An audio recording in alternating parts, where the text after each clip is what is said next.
Partners Duo is a 1v1 strategy and racing board game. Players use cards to race their colored pawns around the board and into their finishing zone. The person to get all their pawns in the finishing zones first wins. But beware, your opponent can block you, swap you, and even knock your pawns back home along the way. Additionally, you and your opponent must switch a card at the beginning of each round, and this decision becomes increasingly important as the game progresses. This is your chance to ruin your opponent's carefully laid plans and swing the tide back in your favor. The objective is simple, but claiming victory is not. Do you have what it takes to strategize and sabotage your way to the win? Yes!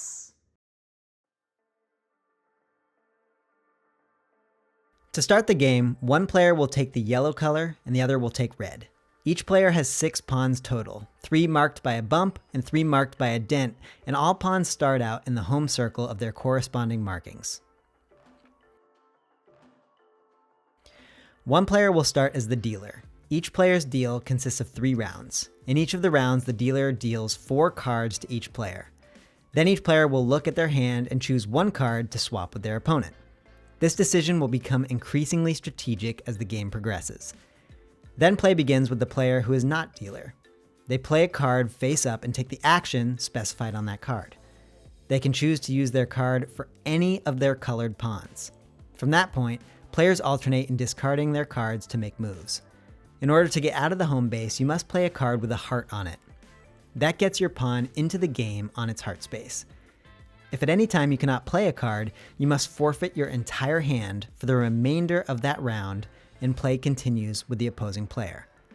Once all the cards are discarded, the dealer will begin the second round by dealing another 4 cards to each player, and the process will begin again.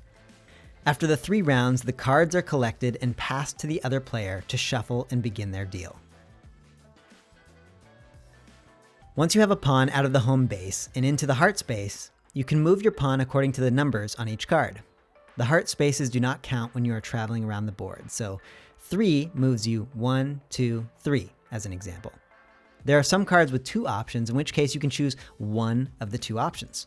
For example, the heart 6 card can either be played as a heart, or it can be played to move a pawn 6 spaces. There are several noteworthy special cards. The plus or minus 2 card allows you to move forward or backward 2 spaces. This can be extremely useful for moving a pawn backward directly into position towards your finishing zones when moving a pawn that starts in the heart space or the first 2 spaces. This will save you from traveling all the way around the board.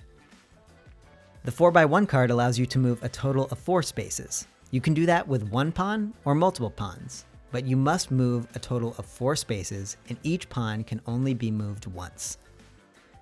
The 5 jump card allows you to move 5 spaces forward. However, unlike all other cards, it allows you to jump over any blocked heart space. This will be explained further in the next section. Finally, the 9 swap card allows you to move 1 pawn 9 spaces forward, or allows you to swap any single pawn on a numbered space with any other single pawn on a numbered space. So if a space has multiple pawns on it, none of the pawns on that space are eligible to be swapped. Additionally, pawns in the home base, the heart space, and the finishing zones are safe from swappage. And remember, you don't have to swap your color with this move, and you don't have to have any of your pawns in play to use this card. For example, if I am red, I can swap one of yellow's bumped pawns with one of their dented pawns. This card is a game changer, so use it wisely. There can be more than 1 pawn in its heart space. As long as at least 1 pawn is in its heart space, no other pawn can pass through, including a player's oppositely marked pawns. For example, if my bumped pawn is in its heart space, my dented pawns cannot move past that heart space, nor can an opponent who is trying to move their pawns. The only exception to this is when using the 5 jump card.